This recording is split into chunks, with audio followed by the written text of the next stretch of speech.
Bien-aimés, nous vous saluons au nom de Jésus-Christ. De partout où vous êtes, nous osons croire que vous vous portez bien par sa grâce et nous vous souhaitons une excellente journée. Pour vous qui êtes à journée, pourquoi pas une excellente nuit à ceux qui sont la nuit. Un bon début de semaine et que ce nouveau mois de novembre vous soit favorable, que le Seigneur vous accompagne dans tout ce que vous aurez à faire. Nous sommes très contents de vous savoir nombreux et partout où vous êtes pour ce direct. Et nous, comme nous l'avons dit hier, nous commençons avec un nouveau sujet, un nouveau thème sur l'acquisition du salut. Hier, on avait introduit notre sujet et maintenant là, nous voulons commencer maintenant à évoluer parce que c'est un sujet très important. Alors, nous avons des écritures que nous allons nous servir avec pour pouvoir parler de ces sujets importants. Nous avons l'écriture de 1 Thessaloniciens chapitre 5, le verset 9. Et nous avons également l'écriture de Genèse, Ésaïe chapitre 26, le verset 20 au verset 21. Ce sont là nos deux écritures qui vont nous aider à pouvoir parler de ces sujets très importants sur le salut. Si vous me permettez, je vais lire ces deux écritures pour pouvoir commencer avec notre enseignement de ce matin. Une fois de plus, que Dieu vous bénisse. Vous qui dépendez de sa parole, vous qui aimez sa parole. Je suis dans 1 Thessaloniciens au chapitre 5e. J'ai lu le verset 9. Car Dieu ne nous a pas destinés à la colère,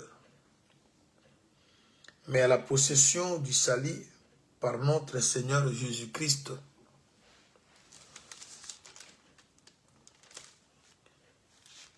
Et nous prenons Ésaïe chapitre 26,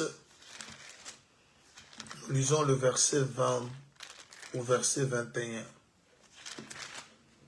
Ésaïe 26, verset 20 au verset 21.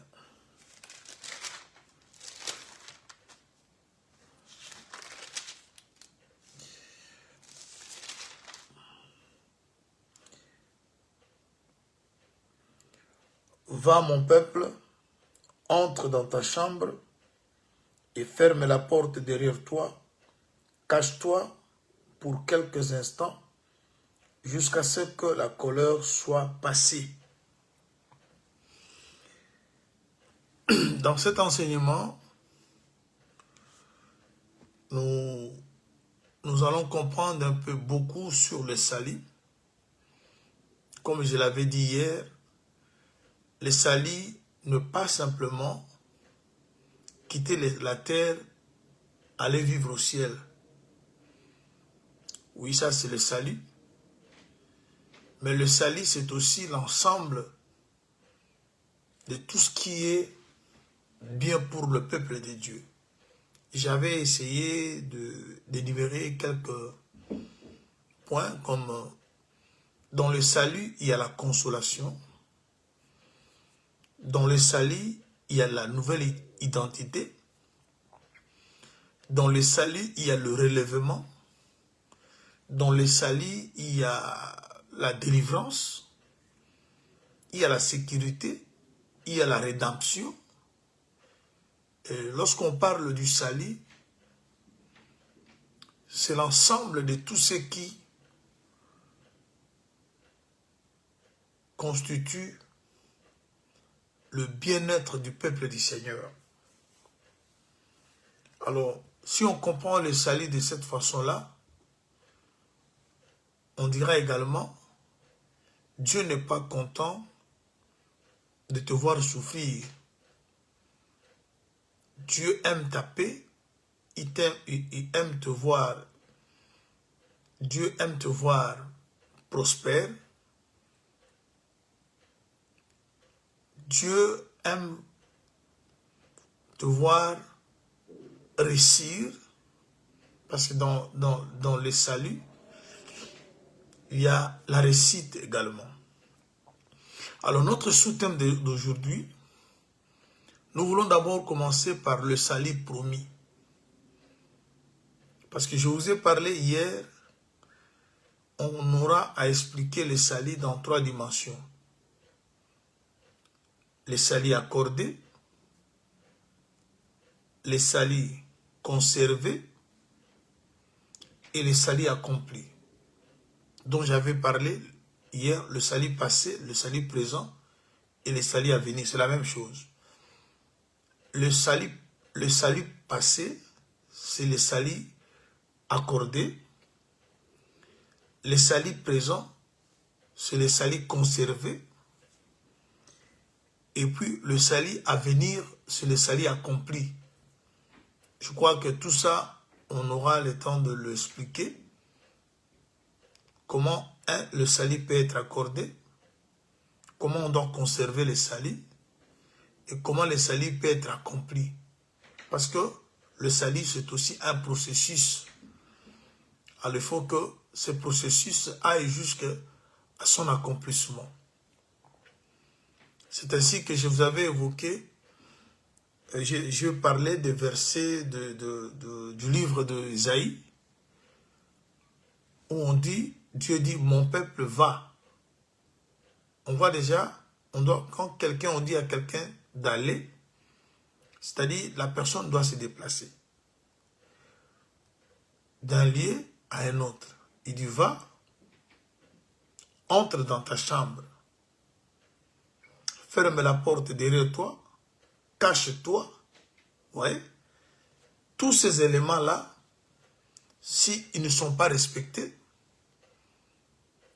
on ne va pas vivre le salut, mais par contre, on vivra la colère. Parce qu'on dit, va, mon peuple, entre dans ta chambre, ferme la porte, cache-toi, jusqu'à ce que la colère sera passée.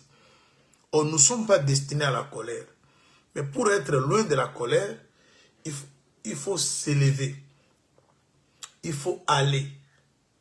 Il faut entrer dans une chambre qui est ta chambre à toi et fermer la porte et cache-toi. C'est ainsi que la colère ne va pas t'atteindre.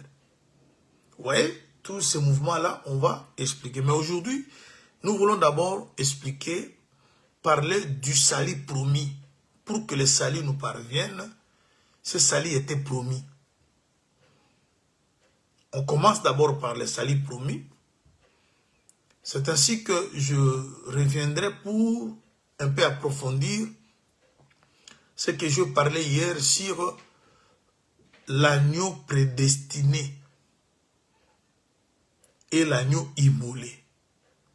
C'est le 2 temps. Il y a le temps où l'agneau est prédestiné et il y a le temps où l'agneau est immolé. Vous allez vous rappeler, lorsque les enfants d'Israël voulaient sortir de l'Égypte, on devait d'abord prendre l'agneau. Je prends l'écriture dans le livre d'Exode. Je suis dans le livre d'Exode 12.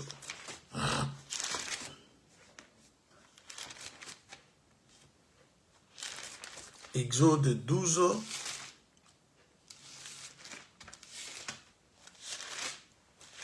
Le prophète dit ceci. Dieu donne une instruction à son peuple. Et je suis là, il dit,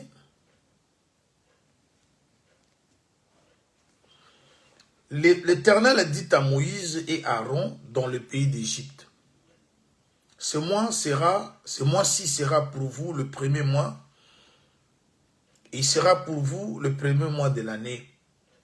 Parlez à toute l'assemblée d'Israël. Et dites, le 10e jour de ce mois, on prendra un agneau pour chaque famille, un agneau pour chaque maison. Si la maison est trop peu nombreuse pour un agneau, on le prendra avec son plus proche voisin, selon le nombre de personnes, et vous compterez pour cet agneau d'après ce que chacun peut manger. Ce sera un agneau sans défaut, mâle, âgé d'1 an. Vous pourrez prendre un agneau ou un chevreau. Vous le garderez jusqu'au 14e jour de ce mois. Et toute l'assemblée d'Israël l'immolera entre les deux soirs. Vous voyez ici, c'est-à-dire, on prend l'agneau le 10e jour. Mais on ne le tue pas le même jour. On le garde. Mais les gens qui ont pris l'agneau savent ce qu'ils feront de cet agneau. Mais il doit patienter jusqu'au 14e jour pour qu'on puisse immoler l'agneau. C'est-à-dire, c'est aussi la notion de la prédestination. Et, c'est-à-dire, on prend l'agneau le 10e jour pour l'immoler le 14e jour. C'est-à-dire, il y a déjà une promesse qui est faite, il y a déjà un plan qui est tracé, mais il faut patienter jusqu'au 14e jour. Je vais l'expliquer lorsque on va prendre la réalité qui s'est passée en Éden. Maintenant, aujourd'hui, nous voulons parler du salut promis. Qui a promis le salut? Et comment et quand cette promesse devait s'accomplir?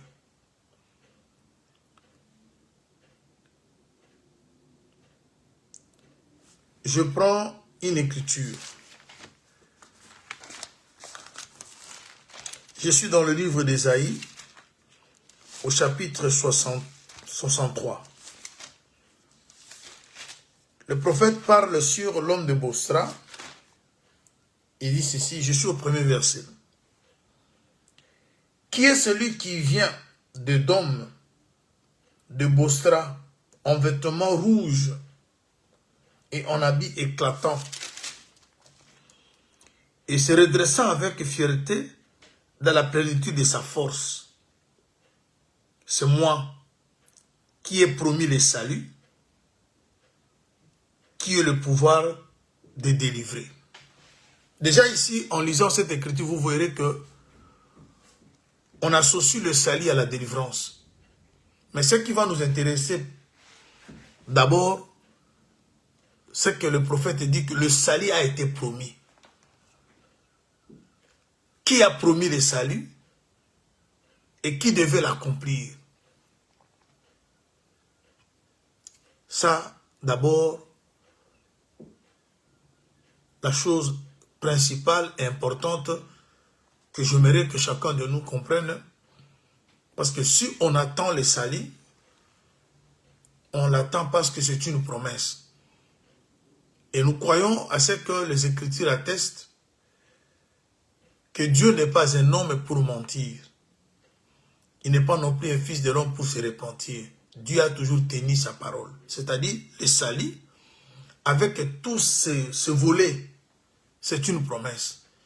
Et comme cette promesse, elle est faite par Dieu, il faut être rassuré que Dieu l'accomplira certainement.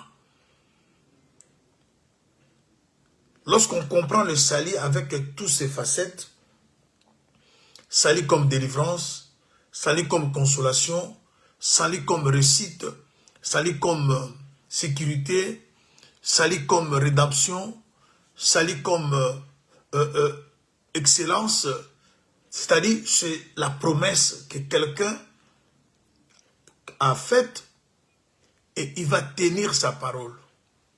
Alors, je vais encore prendre une deuxième écriture pour vraiment rassurer que le salut c'est une promesse et qui n'est pas faite par n'importe qui, elle est faite par le Dieu qui ne ment jamais.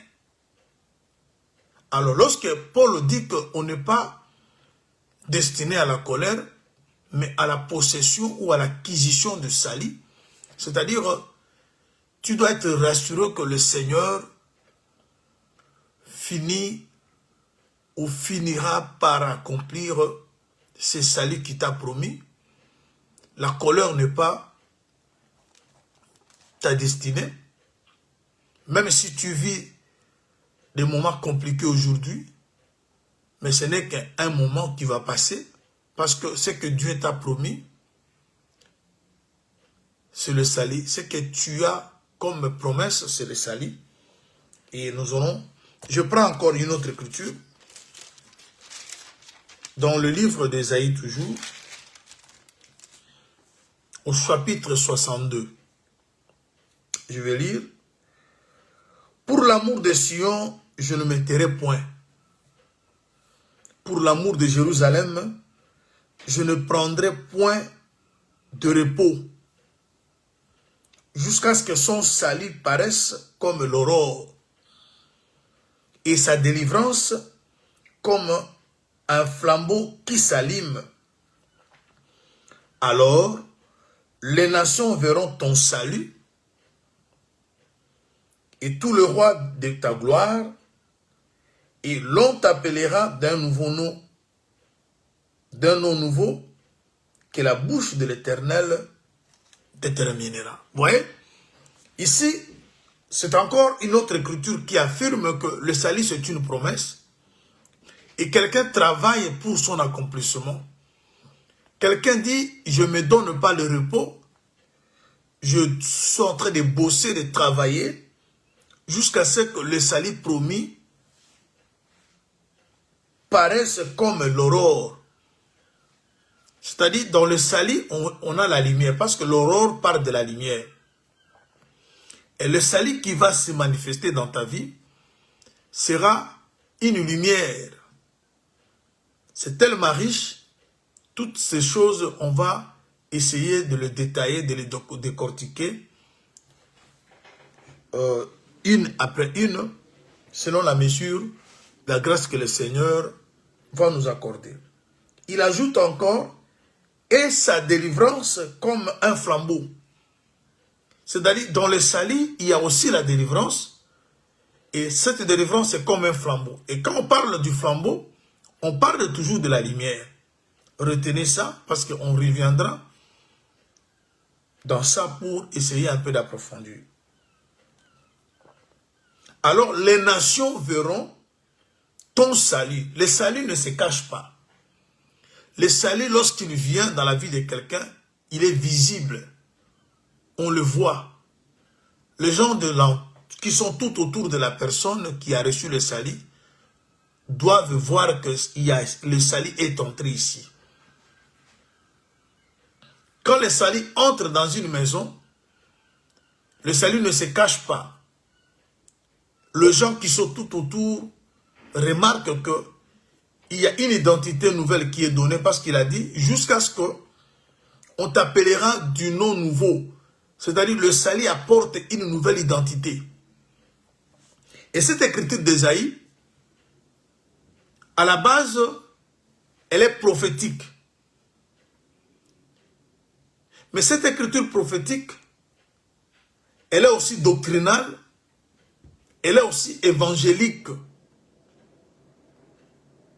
Parce que l'écriture est inspirée. L'écriture, vous allez m'excuser.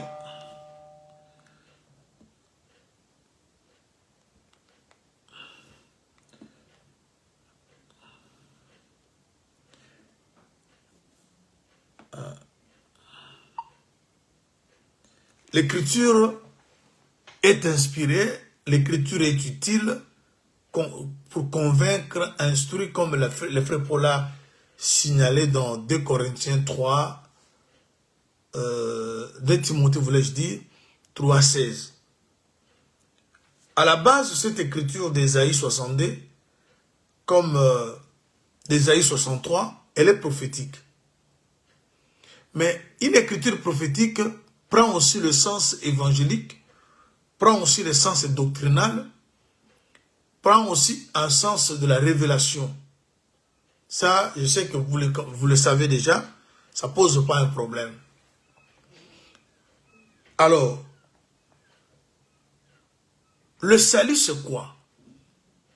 Le salut, c'est le fait d'échapper à un danger. C'est-à-dire, lorsque vous êtes devant un danger et que vous échappez à ce danger-là, c'est aussi le salut. Échapper à un mal, c'est le salut. Voilà pourquoi le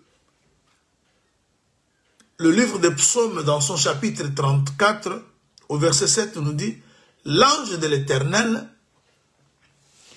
campe autour de ceux qui les craignent pour les arracher au danger. » C'est-à-dire, lorsque vous êtes arraché à un danger, c'est ça le salut. Parce que le salut, comme je disais tantôt, rassemble tous ces éléments, la délivrance, la guérison, la résurrection, l'épanouissement, la victoire, tout ça, la consolation, tout ça font partie du salut.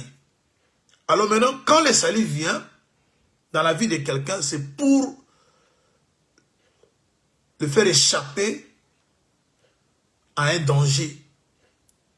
Et comme le verset que je viens de citer, Psaume 34, 7, on parle de l'ange de l'Éternel. Vous allez remarquer, on est dans le livre d'Exode chapitre 14. Israël sort de l'Égypte, il marche vers Canaan. Avant de traverser la mer Rouge, il était encore, parce qu'ils étaient déjà dans le désert. Le danger, c'était quoi?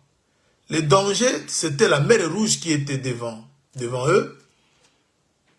Le danger, c'était quoi? C'était Pharaon qui venait avec son armée derrière. Mais pour que la délivrance puisse être accordée à Israël, vous savez ce que Dieu a dit à Israël, mais on parle de la présence de l'ange de Dieu. L'ange qui était devant est parti se mettre derrière. La nuée qui conduisait le peuple qui était devant, elle est partie se placer derrière. C'est-à-dire, cette délivrance qu'Israël a obtenue ce jour-là, il y a eu la présence de... Ça parle aussi du salut. Parce que lorsque Pharaon venait, il venait pour les exterminer. Pharaon cherchait à les tuer. La mort, j'aimerais que vous lisiez avec moi, c'est que les Israélites ont dit, lorsqu'ils ont vu Pharaon venir. Je suis dans Exode chapitre 14. Exode 14, je lis à partir du verset 12.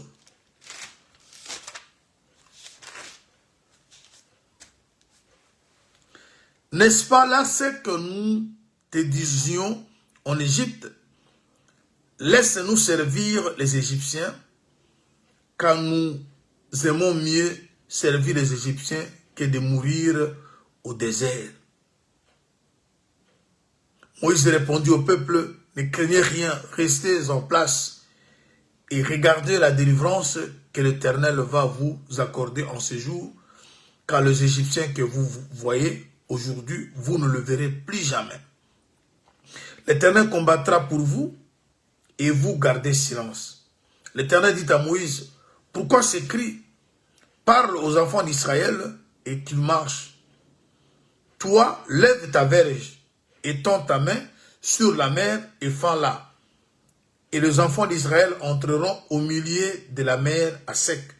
Et moi, je vais endurcir le cœur des Égyptiens pour qu'ils entrent après eux. Et Pharaon et toute son armée, ses chars, ses cavaliers, feront éclater ma gloire. Les Égyptiens sauront que je suis l'Éternel quand Pharaon, ses chars et ses cavaliers auront fait éclater ma gloire. Le verset 19. L'ange de Dieu qui allait devant le camp d'Israël partit et alla derrière eux. Et la colonne de nuée qui le précédait partit et s'éteint derrière eux. Je vous ai amené ici simplement pour expliquer la délivrance, le salut, être échappé à un danger demande la présence d'un ange. L'ange de l'Éternel campe autour de ceux qui le craignent pour les arracher au danger. Le salut, si tu peux comprendre le salut en un mot, c'est être échappé à un danger, à un mal. Le premier grand danger, c'est la mort éternelle. Et voilà pourquoi on a besoin du salut pour qu'on soit et puisse être épargné de cette mort éternelle. Alors, comme le salut c'est une promesse, nous venons de lire, Dieu a promis le salut. Lorsqu'une promesse est faite, il y a un temps qui passe entre la promesse et l'accomplissement de la promesse. C'est-à-dire l'homme à qui la promesse est faite, il est censé d'attendre sa promesse s'accomplir. Alors il s'est passé un moment où on attendait l'accomplissement de cette promesse appelée salut. Alors je prends une écriture, une autre écriture, parce que nous allons vite retourner en Éden, à la création, parce que vous verrez que le salut a été d'abord promis. Quand Dieu créait, il était en même temps en train de promettre le salut. Je vais vous faire savoir ça, mais j'aimerais prendre un petit témoin, pas un petit témoin, un autre témoin, pour que nous voyons que tout ce qui est salut tourne autour d'un seul homme. Je prends Luc. Je suis dans le livre de Luc.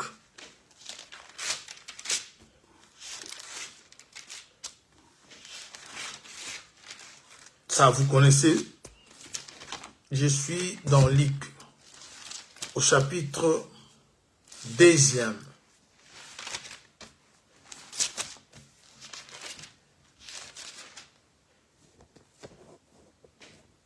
Luc chapitre 2.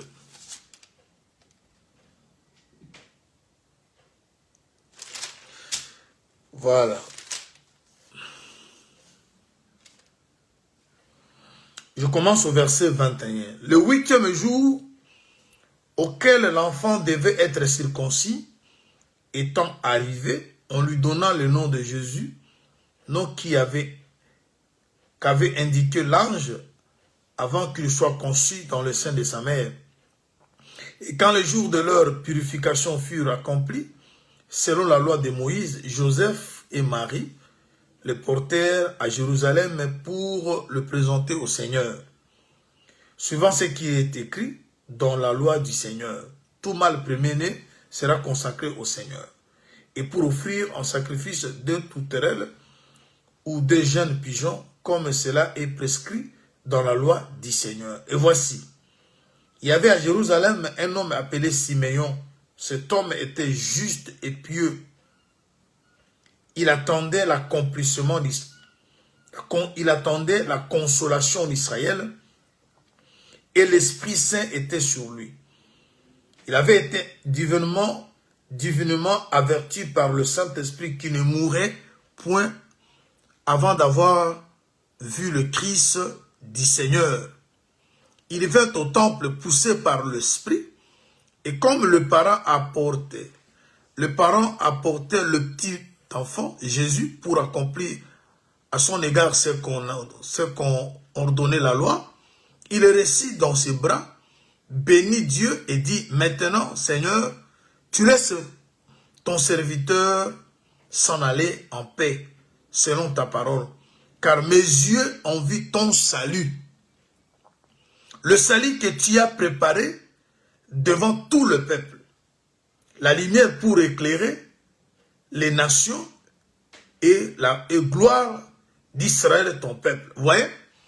Ici, les choses commencent à se délier.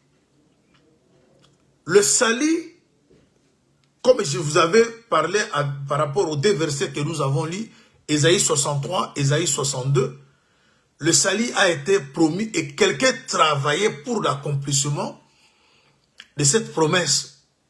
Et lorsqu'on arrive dans Luc, on voit que le salut, c'est tout un homme que l'humanité attendait. Siméon a bien parlé que cet homme, cet enfant que je vois, c'est lui la consolation qu'Israël attendait. Parce que le salut, c'est une consolation.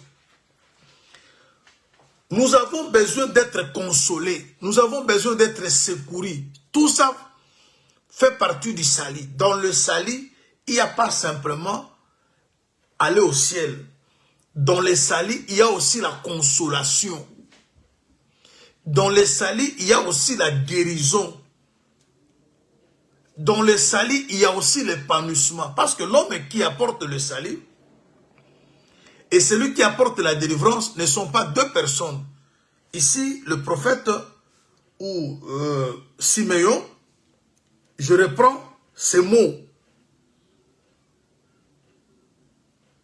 Au verset 29, il dit, « Maintenant, Seigneur, tu laisses ton serviteur s'en aller en paix. » Ne peut avoir la paix, ne peut partir en paix que celui qui croise le salut. Parce que le salut lui-même se nomme prince de la paix. Selon ta parole, car mes yeux ont vu ton salut. Au moment où cet homme parlait, il avait l'enfant devant lui. Mes yeux ont vu ton salut. Il ajoute au verset 31, le salut que tu as préparé devant tout le peuple. Et c'est ça que je vous ai dit que il y a eu prédestination, l'agneau a été prédestiné. C'est là que Dieu était en train de préparer le salut. Et dans la préparation du salut, on parle aussi de la promesse du salut. Comme nous avons vu, on prend l'agneau le 10e jour, mais on ne le tue pas le 10e jour. On va le garder jusqu'au 14e jour.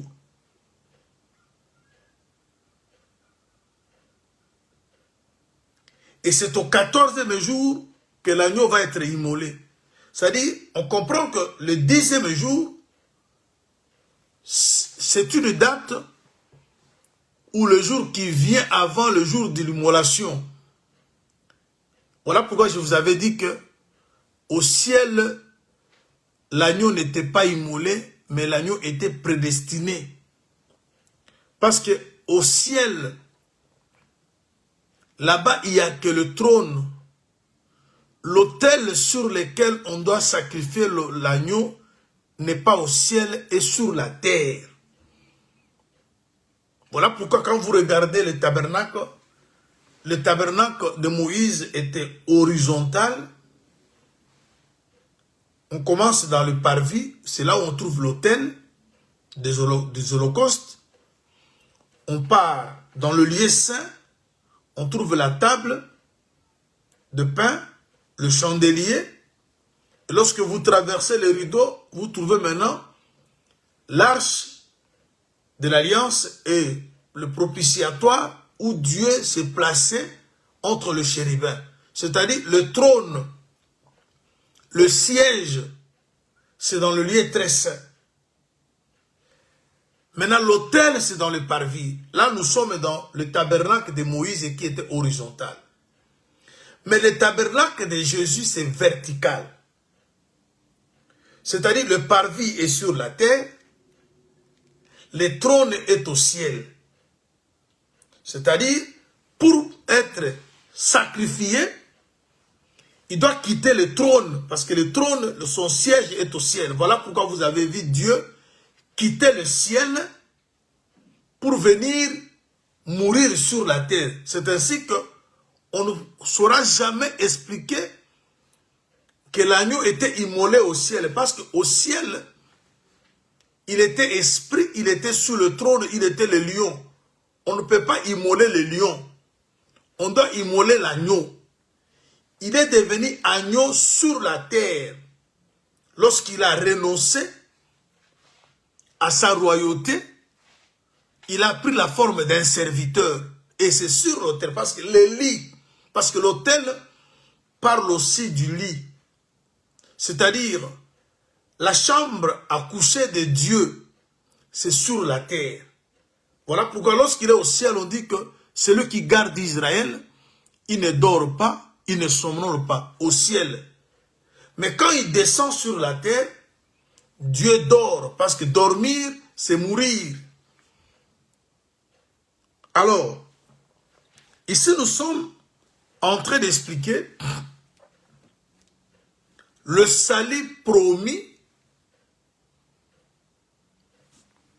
et le salut accordé. Alors, on sait que ce que Dieu avait promis à l'humanité, c'était le salut. Mais lorsque nous voyons Siméon parler, Siméon nous explique que c'était plutôt le Fils Jésus. Il dit, verset 31, « Salut que tu as préparé devant tout le peuple. » Verset 32, « La lumière, ce salut est aussi une lumière. Lumière pour éclairer les nations. Et la gloire d'Israël, ton peuple. » Alors, maintenant, je vais vous faire comprendre quelque chose.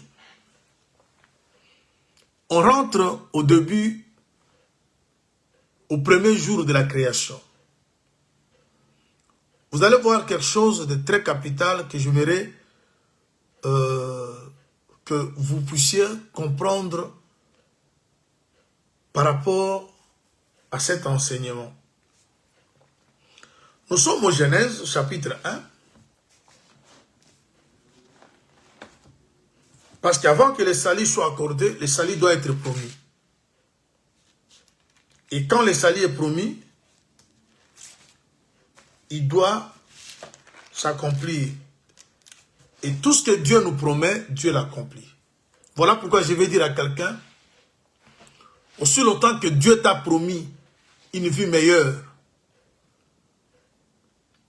il faut toujours espérer. Il faut toujours croire. Parce que ce que Dieu promet, il le réalise. Regarde, je suis au chapitre 1er de Genèse. Je lis le 5 premiers versets. Au commencement, Dieu créa les cieux et la terre. La terre était informe et vide. Il y avait des ténèbres à la surface de l'abîme. L'Esprit de Dieu se mouvait au-dessus des eaux. Dieu dit que la lumière soit, et la lumière fut. Dieu vit que la lumière était bonne, et Dieu sépara la lumière d'avec les ténèbres. Dieu appela la lumière jour, et Et il appela le ténèbre nuit, ainsi il y eut un soir, il y eut un matin, ce fut le premier jour. Qu'est-ce qu'on remarque ici? On remarque que la terre existait, mais elle existait dans l'eau. Étant donné que la terre était dans l'eau, il y a deux choses qui nous intéressent, selon que le prophète a mentionné. La terre était informe et la terre était vide. Et sur l'eau dans laquelle se trouvait la terre, on dit que les ténèbres couvraient. L'Esprit de Dieu se mouvait au-dessus des eaux. Oui, on a toujours expliqué l'Esprit qui se mouvait au-dessus des eaux. C'est Jésus qui marchait sur les eaux. Oui, cette interprétation n'est pas fausse. Je la présente aussi. Mais il n'y a pas que ça. L'esprit qui se mouve au-dessus des eaux, ça parle aussi du ciel. Ça parle aussi de la période avant que Dieu prenne la chair.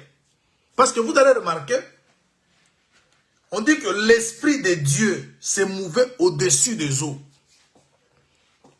Si on reste dans les Écritures pour commencer à expliquer élément par élément, les eaux déjà nous parlent du monde. D'après Apocalypse 17, 15. Et les eaux en question sont couvertes de ténèbres. Ce qui veut dire que le monde est dans l'obscurité. Maintenant, l'Esprit de Dieu est au-dessus. On ne parle pas marche sur. Comme je disais tantôt, l'interprétation de dire que l'Esprit mouvait au-dessus des eaux, on le marie avec Jésus qui marchait sur les eaux, c'est correct. Mais tellement que la révélation est progressive, il n'y a pas que ça. Dans cette écriture, vous verrez que l'Esprit qui se mouve au-dessus des eaux, c'est aussi l'époque ou la période ou les temps avant que Dieu puisse porter la chair. Quand Dieu porte la chair, c'est lorsqu'il dit que la lumière soit. Lorsque Dieu dit que la lumière soit, là nous sommes dans la promesse. L'Esprit devait venir. Ensuite, la lumière fut.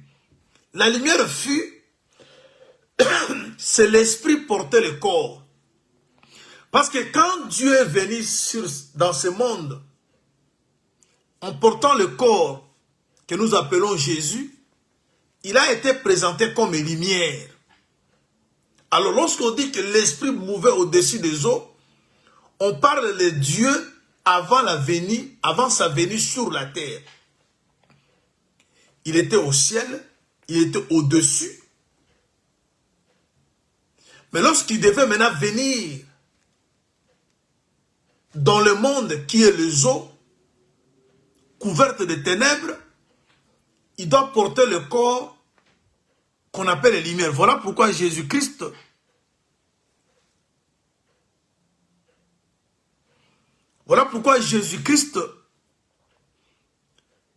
il va se présenter, je suis la lumière du monde. Quand Jésus dit que je suis la lumière du monde, il était en chair. Il était dans le monde, ayant la chair. Et ici, dans cette écriture-là que je viens de vous lire, vous verrez même que on n'a plus parlé de la lumière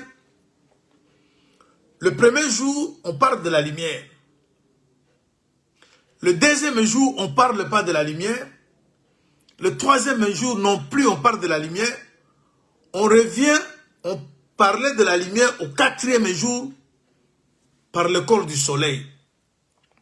Et ça explique aussi que la lumière du premier jour a été tuée, a été rejetée. Parce que lorsqu'on rejette la lumière de la manière où Jean explique, ça explique la mort. Et cette lumière rejetée devait rester 3 jours dans la tombe pour réapparaître le quatrième jour avec un autre corps. Parce que la Bible nous dit, lorsque vous êtes semé, un corps est semé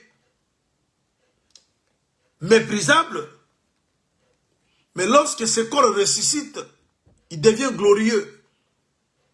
Permettez que je vous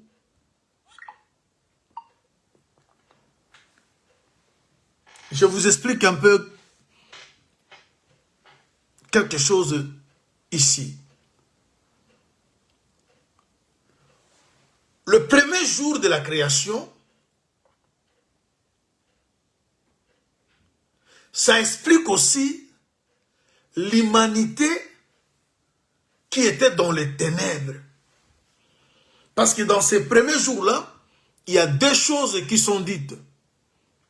On nous parle de ténèbres qui couvrent toute la surface des eaux. Et on nous parle aussi de la lumière qui vient. Mais avant que la lumière puisse venir, on a souhaité. Et le fait de souhaiter que la lumière soit, c'est déjà une promesse. Dieu a souhaité, Dieu souhaite ta délivrance. Dieu souhaite ton avancement, mais ton avancement, mon avancement, ma réussite comme ta réussite est liée à la venue de la lumière. Alors la terre était informe et vide, mais étant dans l'eau, couverte de ténèbres. Pour que cette terre sorte de cette eau, il y a besoin, Dieu a eu besoin de la présence de la lumière.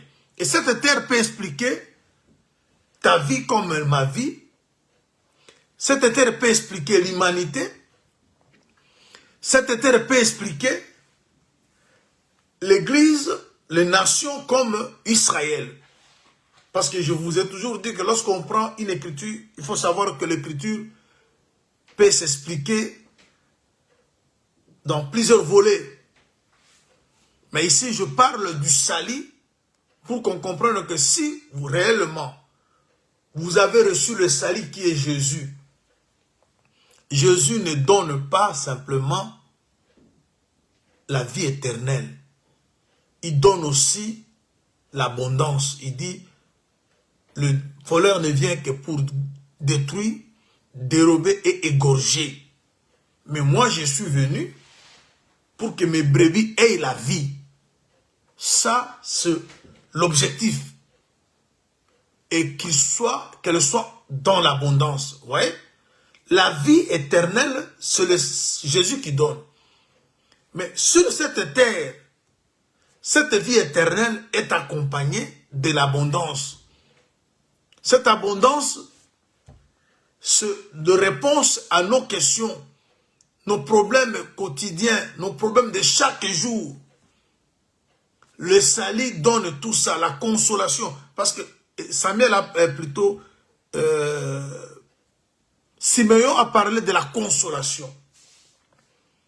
La consolation, c'est aussi la réponse à un problème.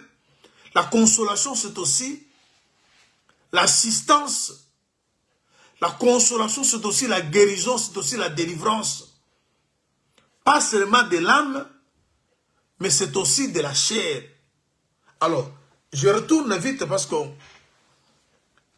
vous avez vu ici qu'il y avait d'abord l'Esprit de Dieu.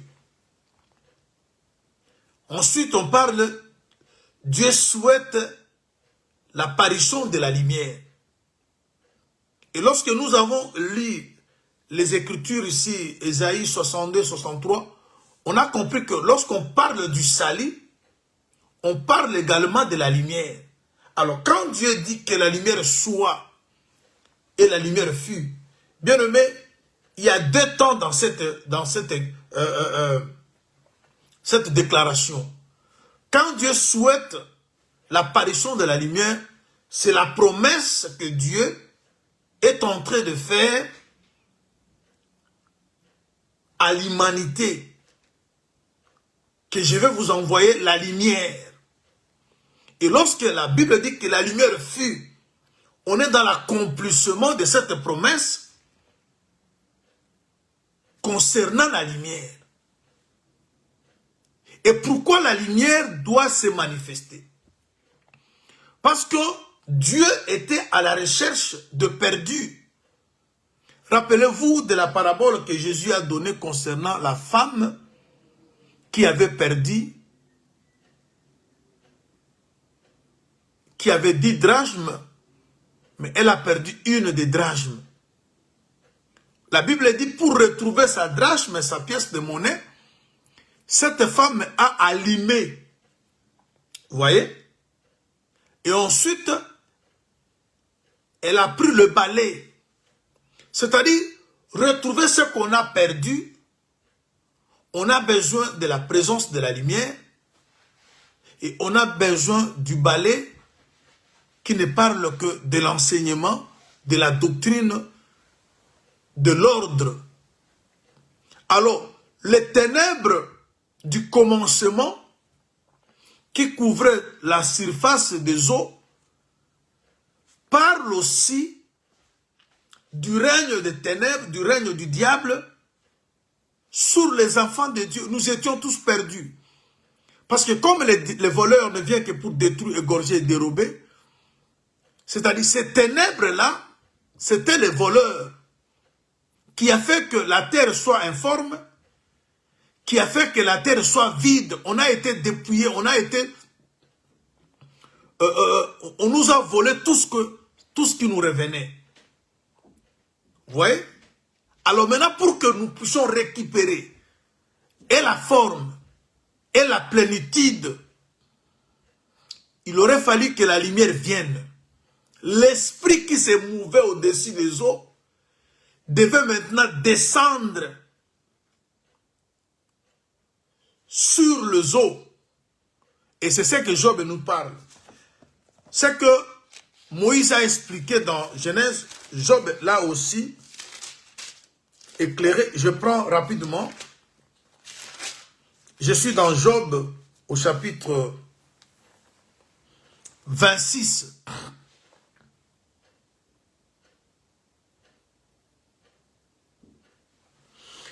Le verset 9 au verset 10. Il couvre il couvre la face de son trône, et il répand sur lui sa nuée. Il a tracé un cercle à la surface des eaux, comme limite entre la lumière et les ténèbres. Vous voyez?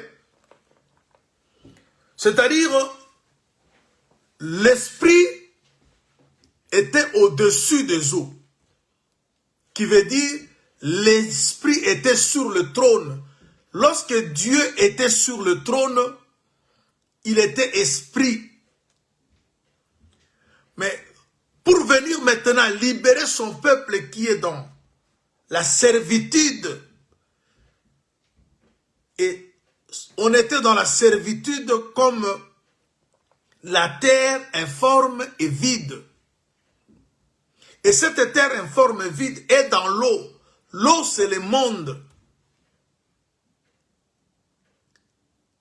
Alors maintenant, l'esprit devait devenir corps. Rappelez-vous de Hébreux, chapitre 10, dans son verset 5. L'écrivain dit, Christ entrant dans le monde, il a dit, tu m'as formé un corps. Vous voyez, lorsqu'on parle de Christ, on parle de l'esprit. Christ, c'est l'esprit qui ne meurt point. Alors, l'esprit qui mouvait au-dessus des eaux ne pouvait pas sauver s'il ne devait pas porter un corps. Parce que pour sauver, l'esprit devait porter un corps pour mourir. Voilà pourquoi il a souhaité la venue de la lumière. Ça, c'était déjà une promesse que Dieu était en train de faire à la terre, qui était dans l'eau, qui était informe et qui était vide. Cette terre, c'est aussi toi, c'est aussi moi. Lorsque nous sommes dans la servitude, lorsque nous sommes entre le maître et l'ennemi, étant voleur qu'il est, il ne peut que nous dépouiller, nous détruire, nous égorger. Alors Jésus dit que moi je suis venu afin que mes brebis aient la vie et qu'elles soient dans l'abondance. Et quand Jésus vient pour donner la vie et l'abondance, il s'est dit, je suis la lumière du monde. C'est-à-dire la lumière du... Et maintenant, la lumière va être maintenant haïe et tuée. Cette lumière du commencement a été tuée, enterrée. Mais 3 jours après, cette lumière sort le 4e jour. Parce qu'on n'a plus parlé de la lumière. 2e jour, on n'a pas parlé de la lumière. 3e jour, on n'a pas parlé de la lumière. On revient au 4e jour, on parle de la lumière, mais la lumière prend un autre corps. Parce qu'il a été semé avec un corps méprisable, mais il sort maintenant avec un corps glorieux. Voilà pourquoi il a été suspendu au ciel, selon qu'il est écrit dans le livre de Colossiens. Il a reçu un nom au-dessus de tous les noms, après avoir souffert l'œuvre de la croix, qu'il était placé plus haut. Alors, je voudrais ajouter quelque chose avant qu'on se sépare, parce qu'on continue sous la promesse. Je t'ai dit, mon frère, je t'ai dit, ma soeur, les promesses de Dieu sont certaines. Tout ce que Dieu t'a promis, il va l'accomplir. Dieu l'accomplira. La colère n'est pas pour toi. Je vais dire des choses. Lorsqu'on parle évangéliquement,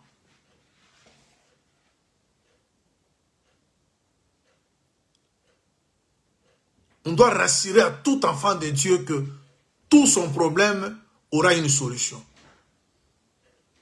Mais lorsqu'on parle prophétiquement, il y a des exceptions. Il y a ceux qui seront sauvés et ceux qui ne le seront pas. Mais lorsqu'on est dans le... on parle évangéliquement. Vous ne pouvez pas aller évangéliser et dire à quelqu'un, le Seigneur ne va pas te guérir. Ta maladie ne sera pas guérie. Ton problème n'aura pas de solution. Non. Lorsqu'on évangélise, on parle toujours que rien ne sera impossible. Tout ce que l'homme a comme problème aura solution. Mais lorsqu'on est dans la prophétie, le salut s'accorde à ceux dont leur nom est dans le livre. Mais lorsqu'on parle, on parle dans l'évangélique, on parle évangéliquement, on ne fait pas la notion du livre. Tout celui qui croit sera sauvé. Alors moi, je suis là en train de vous dire, le Seigneur t'a promis des choses. Et toutes ces choses vont s'accomplir.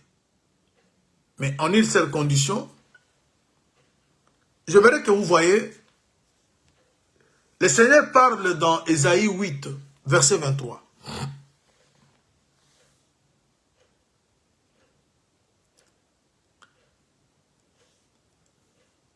Il dit, c'est tellement merveilleux. Il dit, les ténèbres, laisse-moi lire ça, ne régneront pas toujours. Il va évoquer deux noms. Ésaïe 8, 23.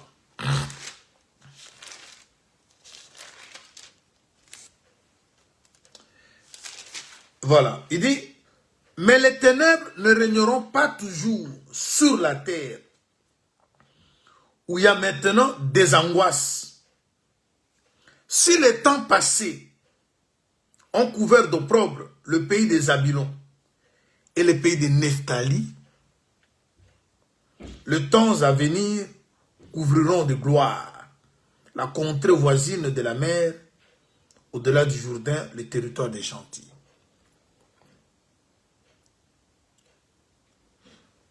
Vous voyez, ici, à la création, on parle de ténèbres. Et ces ténèbres s'imposent sur la terre, et la terre est dans la prison des eaux.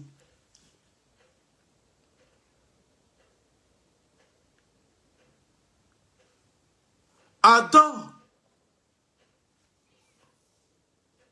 vous savez, la formation d'Adam a commencé d'abord par retirer la terre des eaux. Ensuite, retirer la poussière de la terre. Ensuite, prendre la poussière et la placer sur le trône. Vous voyez, la délivrance aussi est progressive. Pour qu'on arrive à parler d'Adam. Parce que Adam est formé de la poussière de la terre. Mais on ne peut pas avoir la poussière de la terre si la terre elle-même est dans l'eau. C'est-à-dire, lorsque Dieu parlait de la terre informe et vide, Adam aussi faisait partie de cette terre informe et vide. Et donc, Dieu maintenant doit aller étape par étape. Bien aimé, la délivrance est aussi progressive. Dieu d'abord soutire la terre des eaux. Ensuite, soutire la poussière de la terre. Parce que ce n'est pas toute la terre qui a formé Adam. Adam est formé d'une partie de terre, c'est-à-dire la poussière qu'on retire de la terre. Mais pour que cette poussière soit retirée, la terre elle-même devait d'abord sortir des eaux. Maintenant ici, Ésaïe nous parle que les ténèbres ont régné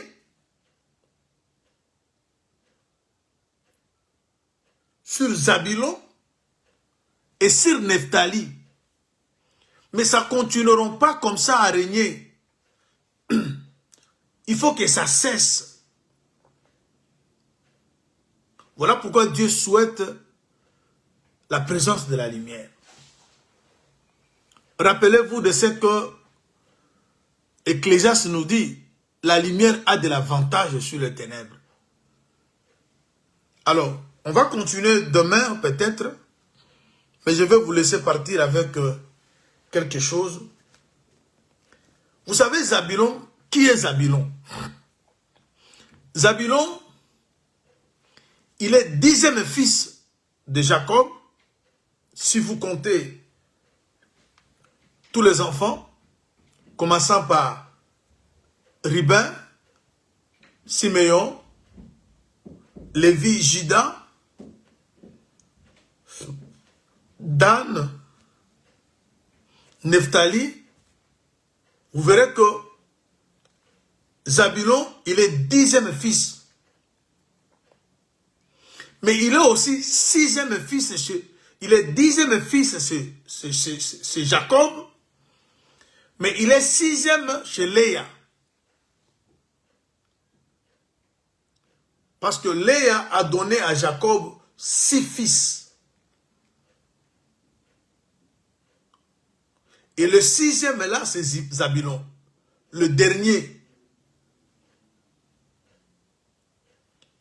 Mais pour Jacob, parce que Jacob, tous les enfants de Léa, les enfants de Rachel, les enfants de Zilpa, de Bila, tous sont les enfants de Jacob.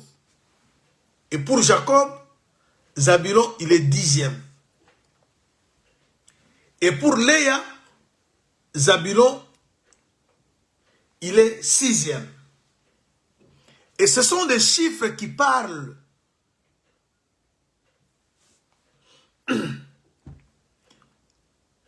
Alors, Nephtali, il est 6e fils de Jacob. C'est-à-dire, lorsque Rachel a cédé sa servante à Jacob, le premier enfant que la servante a donné, c'est Dan, qui est un 5e chez Jacob, ainsi que Nephtali, qui est 6e. Mais ici, on nous parle de Zabulon et de Nephtali, qui étaient dans les angoisses.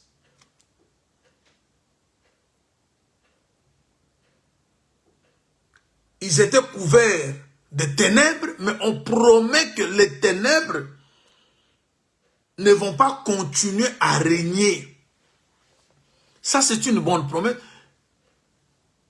Vous voyez que, alors, quand vous regardez maintenant ce qui se passe au premier jour de la création, Zabulon et Nephtali étaient là. Si je veux vite expliquer le chiffre, le nombre, le chiffre 10, c'est aussi le chiffre qui parle des nations. Et le chiffre 6 parle aussi de l'humanité. Plus tard, vous avez vu qu'Adam, il a été formé le 6e jour. Et lorsqu'on voit le chiffre 6, on parle de l'humanité. Et nous comprenons que l'humanité tout entière sombrait. Et toi, comme moi, faisons partie de cette humanité dominée par l'obscurité, par les angoisses, par des problèmes. Mais on nous promet maintenant la délivrance qui vient par la lumière. Voilà pourquoi vous avez vu, Dieu souhaitait la présence de la lumière. Quand Dieu souhaite la présence de la lumière, comme je disais tantôt, c'était déjà une promesse du salut. Parce que lorsque le salut est venu, le salut était une lumière.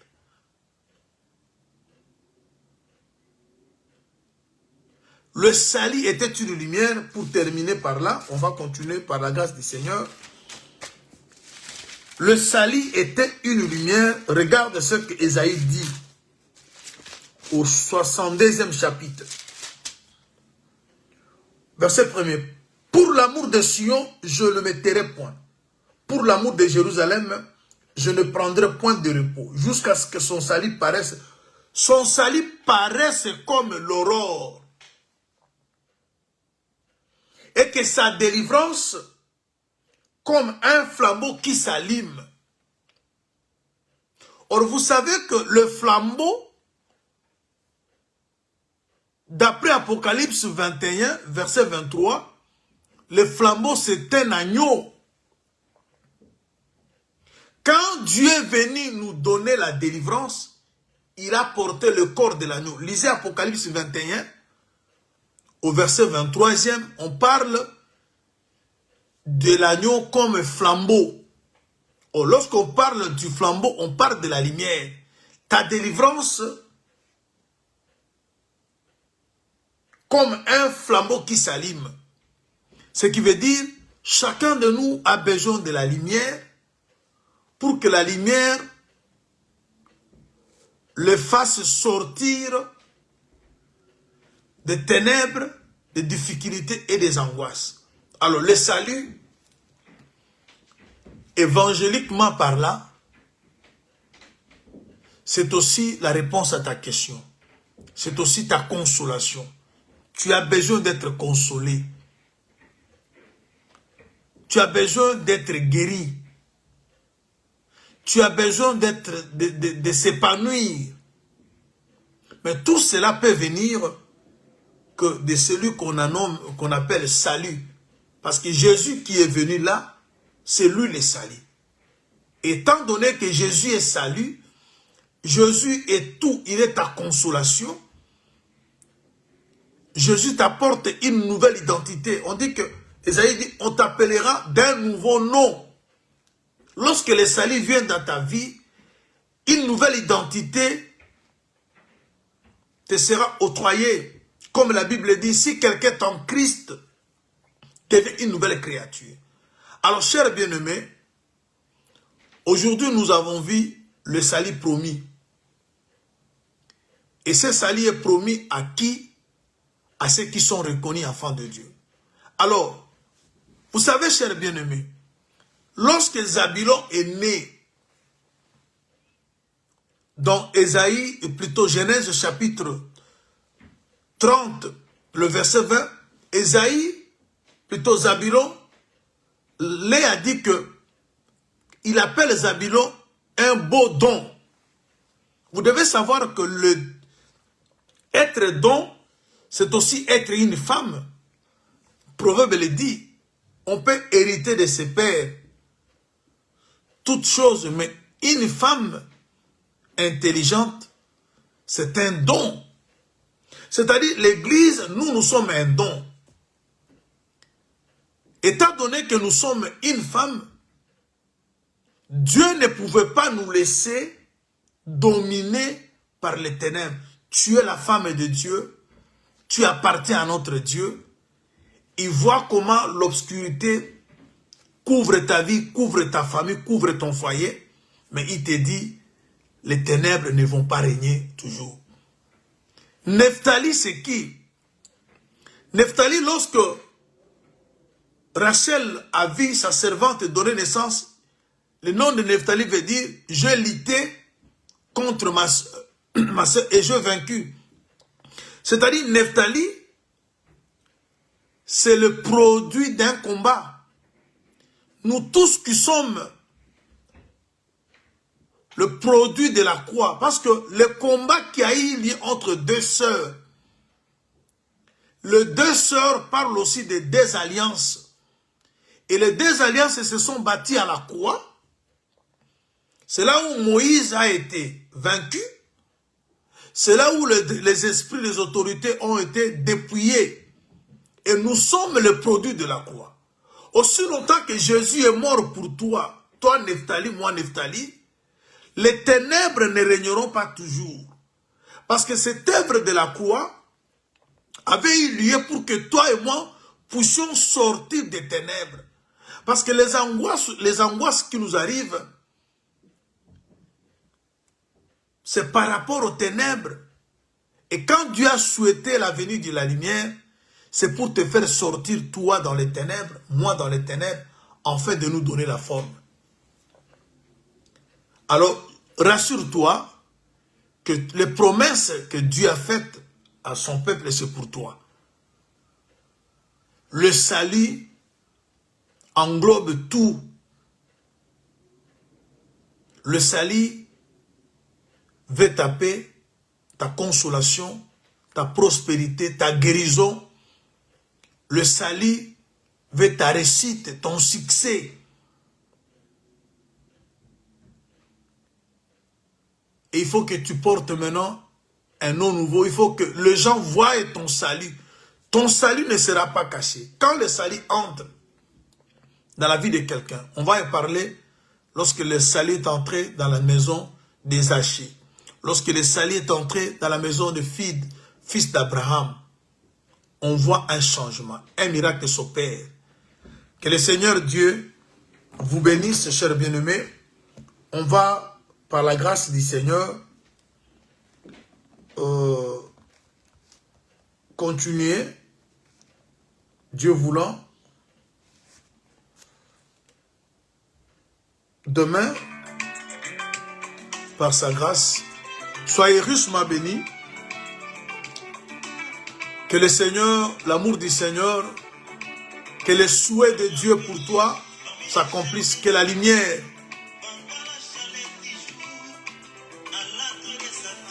s'installe dans ta vie, dans ta maison, pour changer les dons. Soyez bénis au nom de Jésus-Christ. Seigneur,